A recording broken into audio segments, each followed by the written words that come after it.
이번에는 섹터 얘기입니다. 자동차 업종에 대한 얘기를 좀 나눠보겠습니다. 사실 시가총액 상위 업종 그리고 대표 종목들이 굉장히 하반기에는 어려움을 겪고 있습니다. 특히나 자동차 같은 경우에는 잘 아시겠지만 반도체 쇼티지로 인해서 만들고 싶어도 만들지 못하는 그런 악재에 시달렸었는데 이 3분기 실적이 시작되면서 아마도 완성차 위주로 실적이 발표될 겁니다. 실적이 바닥을 통과하는 건 아닌지 거꾸로 또 다른 악재가 남아있는 건 아닌지 챙겨보도록 하겠습니다. 이분 모시고 자세한 얘기 나눠보도록 하겠습니다. 유진투자증권의 이재일 애널리스트입니다. 안녕하세요. 안녕하십니까. 8월 때 뵙고 또 오랜만에 뵙는 것 같습니다. 자동차 얘기 제가 오프닝 때도 말씀드렸지만 사실 이 얘기부터 여쭤볼 수밖에 없는 것 같아요. 반도체 쇼티지. 어저께 미국에서 보니까 포드가 사실은 좀 주가가 좋았거든요. 크레딧 스위스에서 반도체 쇼티지 영향은 2022년 초반이나 그만 끝날 거고 2023년까지 자동차 재고, 판매 재고가 너무 부족하다. 그러니까 이제는 좀 보자. 이런 뉘앙스였거든요. 연구님도 좀 비슷하게 보시는지 아니면 반도체 쇼티지가 이게 예상하긴 좀 쉽진 않지만 언제쯤 해소가 될지 좀 말씀 좀 부탁드립니다. 반도체 쇼티지 쪽 말씀을 드리면은 2022년도 하반기부터 지금 캐파를 올리고 있는 반도체 생산 설비들이 본격적으로 가동을 시작한다라고 합니다. 그래서 그렇게 보게 된다면은 근본적으로 문제가 해결되는 거는 내년도 하반기 시점에 좀 들어서야 될 것 같고요. 단계적으로 좀 개선이 될 수 있다라고 저희들이 좀 보는 측면은 뭐냐면은 지금 이제 팬데믹이 조금 확산이 되면서 말레이시아 쪽에서 반도체 후궁종 쪽이 병목 현상에 걸리면서 생산 차질이 빚었던 부분, 이런 부분들이 지금 점차 해소되는 국면에 들어서고 있다는 점이 이제 한 가지 개선 포인트가 될 것 같고요. 그리고 또 다른 부분 같은 경우에는 지금 미국 쪽에서 항만에서 굉장히 컨테이너선들이 대기하고 있는 물량들이 굉장히 많거든요. 맞습니다. 왜냐하면 인력들이 워낙 부족하다 보니까 처리가 안 되고 있는데 여기에 대해서 이제 미국 행정부에서 정부 차원에서 요청을 했죠. 주 7일 24시간 동안 가동을 해서 이런 병목 현상들을 해결해달라고 얘기를 했기 때문에 이런 부분들이 개선이 되면은 단계적으로 좀 순통이 트이는 국면이 되고, 그리고 그 이후부터는 구조적으로 물량이 늘어나면서 문제가 해결이 되지 않을까, 좀 이렇게 지금 보고 있습니다. 일단 최악의 국면에 대한 해석일까요?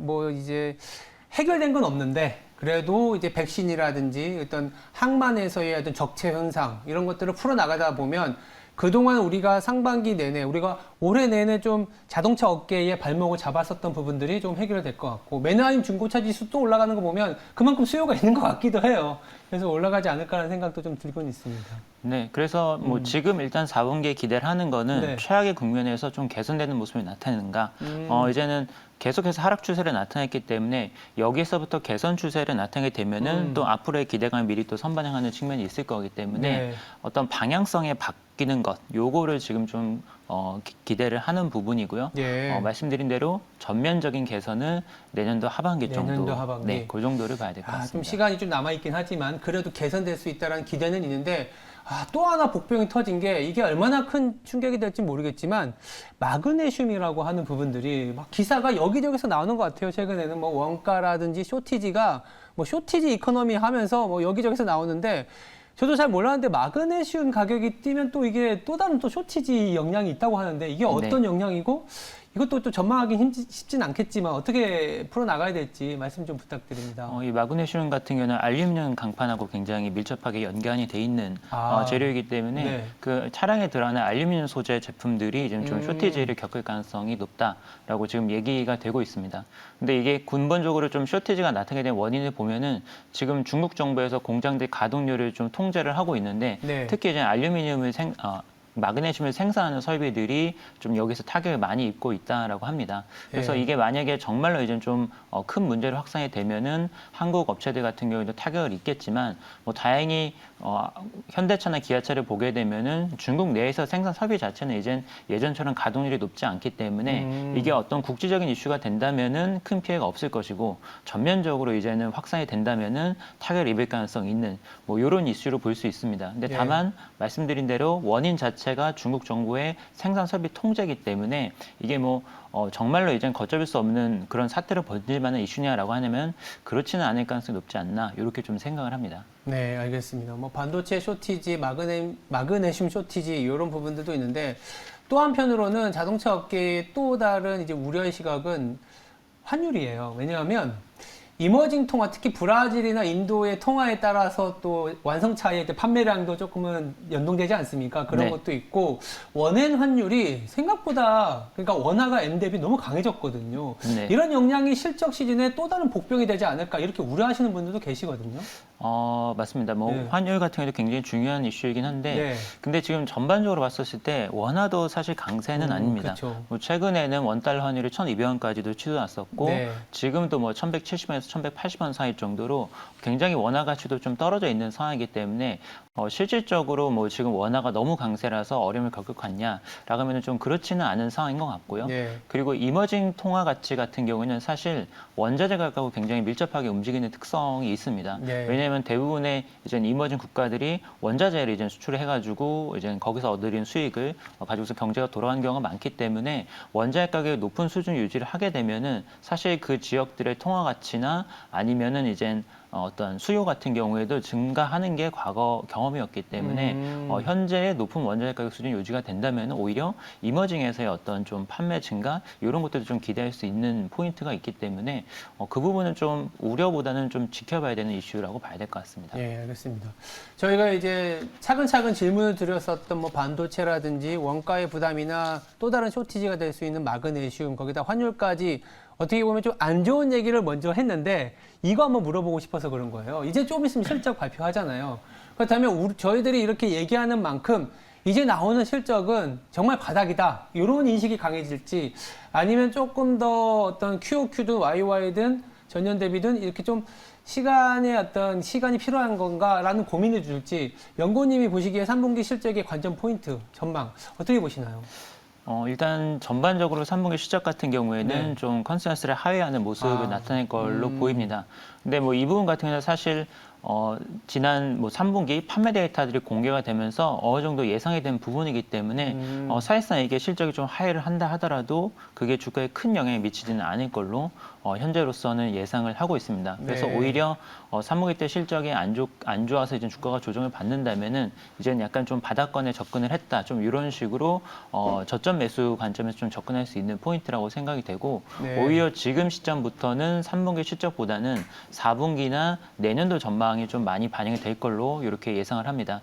특히나 이제 아까 전에도 2022년도에 이런 쇼티가 끝나냐 안 끝나냐가 지금 굉장히 중요한 화두가 되는 이유도 올해가 지금 거의 끝나고 있죠. 그렇죠. 2021년도가 끝나고 있기 때문에 2022년도의 어떤 생산 전망 뭐 이런 거에 대해서 지금 굉장히 뜨거운 이제 논쟁이 벌어지고 있는 거기 때문에 네. 22년도를 보고선 지금은 좀 투자 판단을 하시는 게 좋지 않을까 이렇게 생각이 됩니다.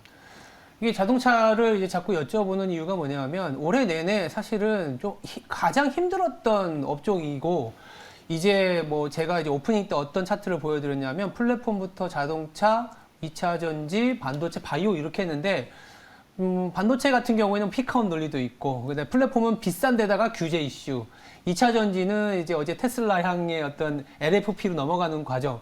그렇다면 내년에 갔을 때 지금보다 좋아지는 거가 아니면 좋아질 수 있다라는 기대가 있어야 주도주로서 힘을 낼 수 있는데, 저 개인적으로도 뭔가 자동차가 해줬으면 좋겠다는 생각이 있다 보니까 네. 자동차에서 뭔가 아이디어를 막 찾으려고 노력 중입니다.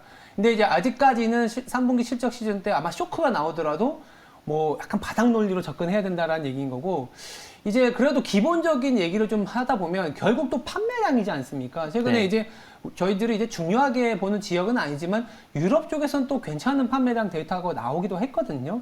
그러니까 유럽을 더불어서 미국까지 좀 판매량이 그래도 우리나라 업체들이 잘하고 있다, 아니면 아직은 좀 부족한 것 같다, 이 정도 말씀 부탁드립니다. 일단 지금 전체적인 글로벌 수요를 좀 말씀해 드리면은 네. 사실은 2020년도 뭐 4분기 그리고 올해 1분기 정도에 글로벌리 전체적으로 판매가 굉장히 좋았었습니다. 굉장히 좋았었고 2분기, 3분기 들어오면서 판매량이 이제 하락세를 나타내기 시작을 했는데 네. 판매가 감소한 주요 원인은 이제 생산량이 부족하기 때문에 그렇죠. 그리고 중국 시장에서 좀 리스크가 불거지면서 글로벌 최대 시장인 중국 시장에서 판매가 좀 소프트해지는 좀 이런 요인들 두 가지를 꼽을 수 있을 것 같습니다. 그래서 지금 9월 달까지 본다면은 거의 한 5개월 정도 연속으로 판매량이 감소하는 모습이 글로벌리 나타났기 때문에 이 부분이 좀 어떤 어떤 업종 전반적인 센티멘트나 이제 주가에 부정적으로 작용을 했던 것 같습니다. 근데 이제 4분기로 들어서면서 이제 V자 반등 내지는 점차 개선되는 추세가 나타나지 않을까라는 좀 그런 의견들이 좀 모이고 있는데요. 실제로 이제 미국이나 유럽 같은 경우에도 판매량이 이제 거의 뭐 바닥권을 지나서 조금씩 회복되는 기미가 뭐 약간씩 이제 보이고 있기는 합니다. 그래서 이런 추세가 유지가 된다면은 작년에도 보게 되면 사실 연말하고 그리고 올해 연초 때 가장 수익률이 좋았거든요. 주가 네. 수익률이. 그래서 작년하고 비슷하게 판매량이 반등이 나오면서 주가도 이제 동반 상승하는 좀 이런 모습이 나타날 가능성도 있다라고 보고 있기 때문에 그 부분을 좀 가능성을 좀 유심히 봐야 될 것 같고요. 네. 그리고 이제 지역별 판매량에 대해서 좀 말씀을 드리면은 유럽 시장하고 미국 시장에서 현대기아차의 점유율이 지금 굉장히 좋습니다. 유럽에서도 거의 뭐 이제 8, 9% 정도의 시장 점유율을 나타내고 있고 네. 미국에서는 10% 점유율을 넘어서면서 이제는 거의 사상 최고 점유율을 이제 점유하는 모습을 보여줬기 때문에 사실 판매 성과 측면에서는 굉장히 나무랄 데가 없는 지금 상황인 것 같습니다. 유럽에서 잘 팔리는 이유를 보게 되면은 지금 유럽은 환경 규제가 굉장히 강한데 그렇죠. 뭐 현대차는 아이오닉 5 그리고 기아 같은 경우는 EV6가 지금 판매량이 늘어나면서 내연기관차도 동반으로 많이 팔 수 있는 좀 이런 룸이 많이 생기고 있습니다. 더불어서 이제 스포티지, 투싼 같은 SUV 차량들이 굉장히 판매가 잘 되면서 점유율을 계속 늘려가고 있고요. 그리고 현대차가 지금 WC라고 하는 모터스포츠 쪽에도 굉장히 투자를 많이 하면서 뭐 최근 들어서 이제 우승도 많이 하고 성과가 나타나고 있어서 유럽 시장 내 인지도가 올라가면서 판매가 좋아지는 이런 국면이 되지 않을까 좀 이렇게 판단을 하고 있습니다. 네, 알겠습니다. 일단 우리가 알고 있는 악재의 끝은 뭐 터널이라고 비유하면은 저 멀리에 뭔가 이제 빛이 나오고 있기 때문에 자동차 같은 경우에는 뭐 악재가 나와서 좀 빠지면 그래도 사놓고 버틸 수 있는 그 정도까지 오지 않았나라는 생각이 들고 판매량도 회복되고 있으면서 뭔가 이제는 좀 그 터널을 향해서 막 달려가고 있는데 그 터널을 통과할 수 있는 또 뭔가 하나의 어떤 모멘텀 트리거가 있을 것 같거든요. 자동차가 좀 남은 하반기 내지는 상반기까지 왔을 때 내년 뭔가 모멘텀이라고 할 수 있을 만한 요인이 있을까요? 2분기 때랑 3분기 때를 보게 되면은 사실은 판매 자체는 줄었지만 가격 조건들이 굉장히 좋으면서 완성차들의 수익성은 나쁘지 않았습니다. 수익성이 좋았다. 돈은 잘 벌었죠. 근데 그런데도 불구하고 주가는 좀 지지부진한 모습을 보였는데 네. 최근 들어와서는 재고 레벨이 너무 낮다 보니까 가격은 좋아도 팔 차량이 없어가지고 어떤 판매 자체가 좀 줄어드는 모습이 나타나고 있습니다. 네. 그래서 2, 3분기 때 주가 흐름을 좀 참고를 한다면은 가격이 높은 수준이 유지되는 것도 중요하지만 결국에는 볼륨이 늘어나면서 글로벌 판매 자체가 올라가는 모습이 나타나야지 좀 투자 센티멘트가 많이 살아날 것 같습니다. 그래서 네. 생산이 정상화되는 것이 가장 중요할 것 같다. 뭐 앞서 말씀드린 말레이시아 쪽에서 차량 반도체 생산이 늘어나는 부분 그리고 미국 쪽에서의 어떤 한국 병목 형성이 풀리는 부분들 이런 것들이 점진적으로 가시화가 되면은 뭐 11월 달이나 12월 달 시점에는 판매량이 그래도 많이 회복됐다라는 걸 좀 가시적으로 확인을 할 수 있을 것 같아요. 그러면은 그때부터는 좀 본격적으로 어떤 투자나 수급들이 굉장히 좀 살아나는 국면이 될 수 있을 걸로 보고 있기 때문에 그 흐름을 좀 눈여겨보자라고 좀 말씀을 드릴 수 있을 것 같고요. 네. 내년도를 보게 되면은 신차들도 굉장히 많죠. 신차들도 굉장히 많고 뭐 좋은 모멘텀들이 많은데 특히 전기차 쪽으로도 지금 대기 신차들이 많습니다. 뭐 현대차 같은 경우에는 GB70 EV가 또 내년도 출시가 되고 그리고 아이오닉 6, 뭐 그리고 기아차는 EV4랑 니로 친환경 전원차 모델, 풀모델 체인지들이 앞두고 있기 때문에 이런 전기차 모멘텀도 상반기 때 대기를 하고 있기 때문에 이거를 좀 눈여겨볼 필요가 있을 것 같습니다. 남은 한 하반기 그리고 내년 상반기까지 가게 되면 월별 판매량이 매달 초에 나오기 때문에 그거 보면서 이제 회복하고 있구나. 더불어서 이제 전기차까지 판매가 나온다면 볼륨이 커지는 거에 대해서 밸류에이션이 커질 수 있거든요. 이게 눌려있기 때문에 자동차 업종 볼 필요가 있겠다라는 생각이 듭니다. 그렇다면 연구원님이 보시기에 자동차에서 그래도 탑픽이 좀 있을 것 같아요. 네. 지금 들어가도 설사 악재가 나오더라도 견딜 수 있는 이런 탑픽 종목 좀 뽑아주십시오. 네, 지금은 뭐 앞서 말씀드린 대로 뭐 3분기 실적도 중요하긴 하지만 뭐 그 이후에 연말 내지는 내년도 상반기까지를 좀 보고선 투자를 할 필요가 있다라고 생각을 하고 있고요. 현대차를 이제 탑픽으로 추천해 드리는데 네. 현대차가 앞으로 나올 신차들을 보면은 연말에는 G90 이제 풀모델 체인지가 됩니다. 현대차의 기암이라고 할 수 있죠. 가장 고가 모델이기 때문에 이 모델이 출시됐을 때 또 임팩트가 상당히 있을 걸로 보이고요. 네. 내년도 상반기까지 보게 되면은 그랜저가 또 풀모델 체인지 모델이 나오게 되고요. 소나타 그리고 팰리세이드의 페이스리프트 모델이 추가가 될 것 같습니다.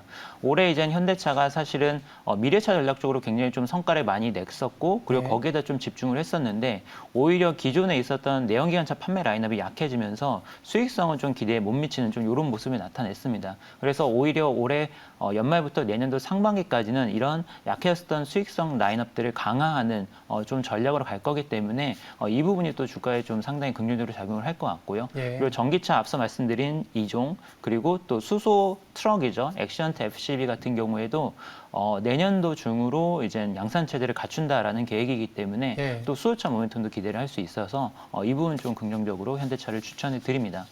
그리고 부품사 중에서는 이제 만도를 추천해 드리는데 사실 지금 전체적으로 대세는 이제는 전기차 쪽으로 가고 있기 때문에 전기차 쪽에서 두각을 나타낼 수 있는 부품사에 투자를 할 필요가 있습니다. 특히 11월 달이 되면은 미국에서 기대주인 리비안이 이제 상장을 하게 되고 그리고 많은 다수의 전기차 신생 업체들이 어떤 볼륨 확대 그리고 캐파 증설들을 발표를 하고 있기 때문에 여기에서 좀 수주를 신규로 받을 수 있는 업체들을 좀 보자 이런 관점에서 추천을 드리는데요.